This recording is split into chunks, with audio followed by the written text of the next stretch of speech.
I am Chris Kaler. And I'm Amber Foss on Kujin Cosplay, and tonight we are watching with you guys called Geass, episode 20.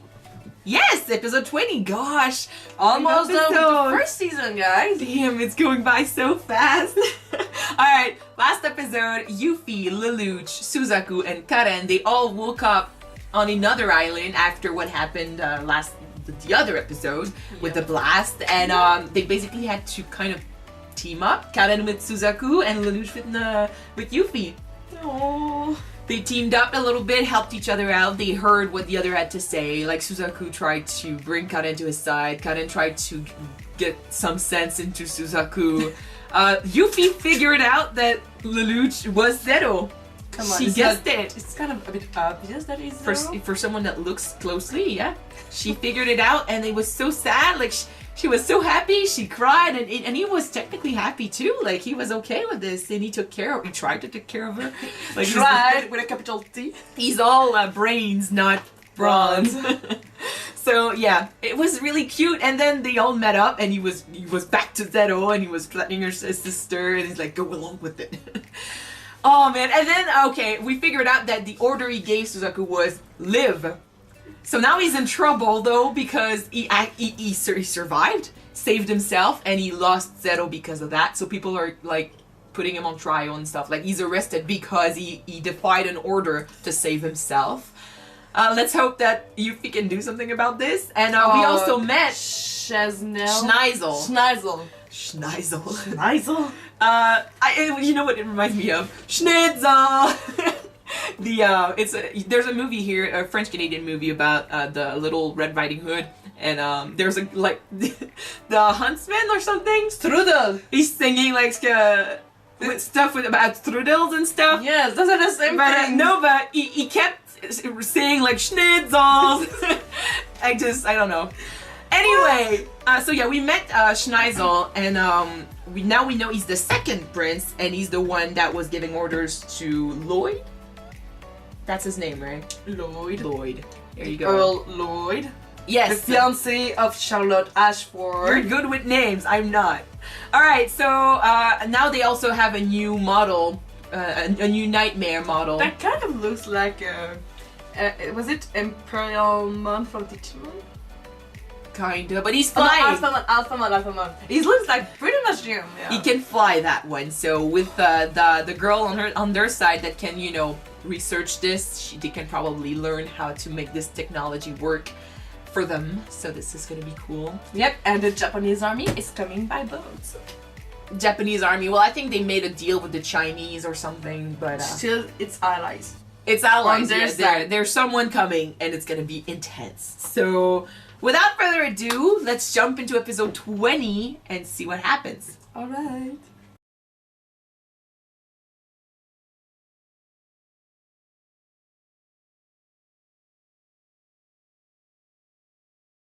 Claudio! Get the hell out of here, please!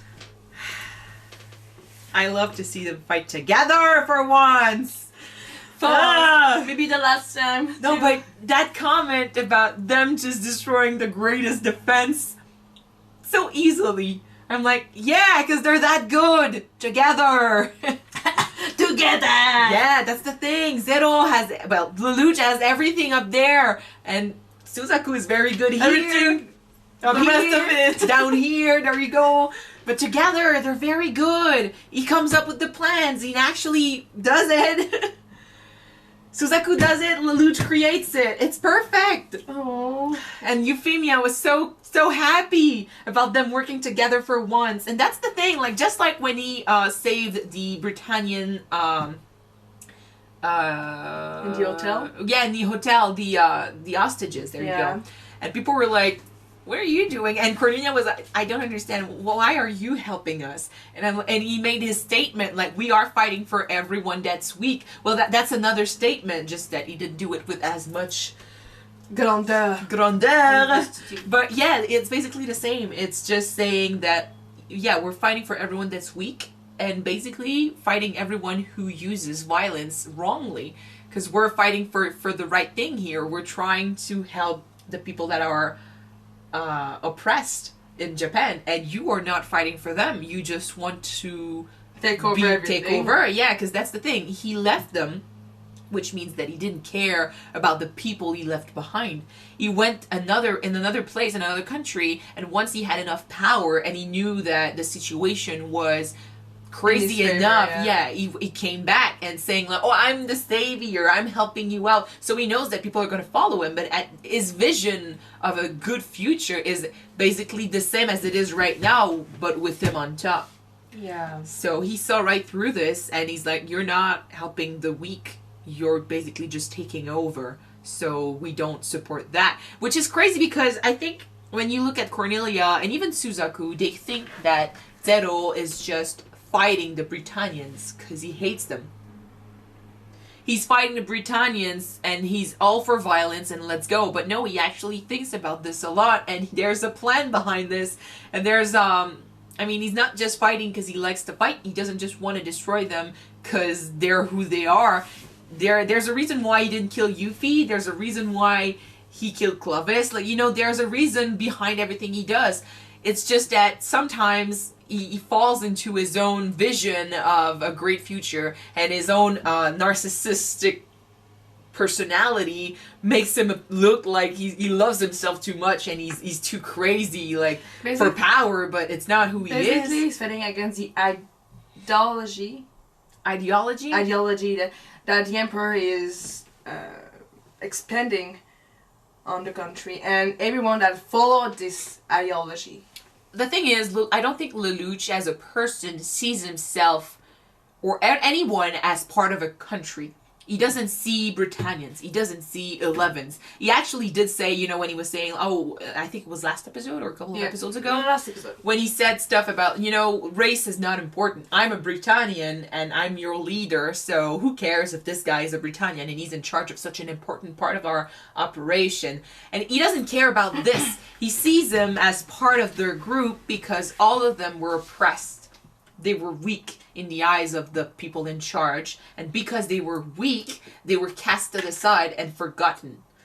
They were not important. You don't deserve to live because everything you have, I gave to you.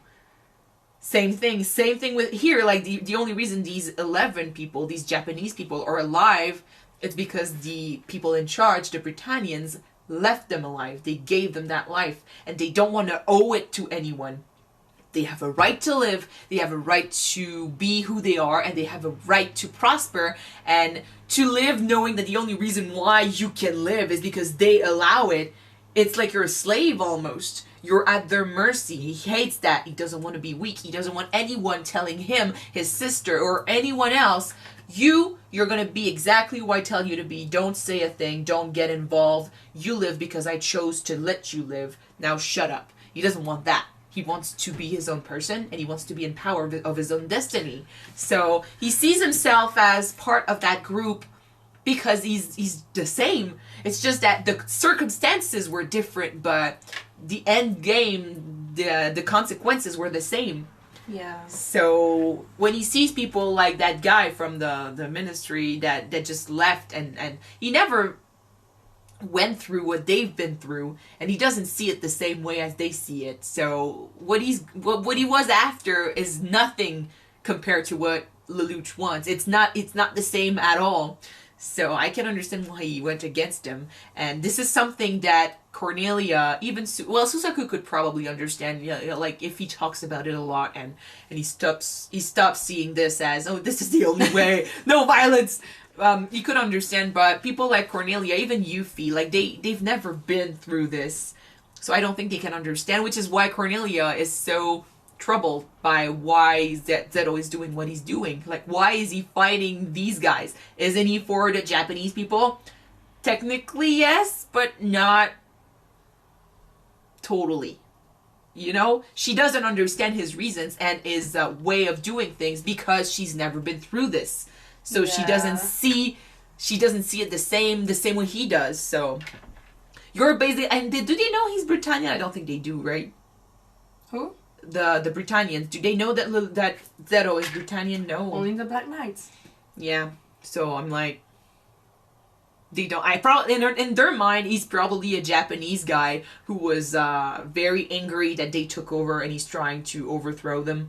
So they're not even at the beginning. Like, they can't understand his way of thinking because they've never been there. So unless they open their mind, yeah, it's a bit difficult for them to grasp that Zero wants to build a nation for the people, with the people. They're with Japanese and Britannians. And just not for one person in charge to oppress one half of it. It's not about basically who's on which side of the border. It's about who's in power and who's controlled, who's forced to be the slave, kinda. Which is why, like, it makes me happy when their goal is the same, like in this episode. Gosh, I hope they can work together in the future, because this is cool.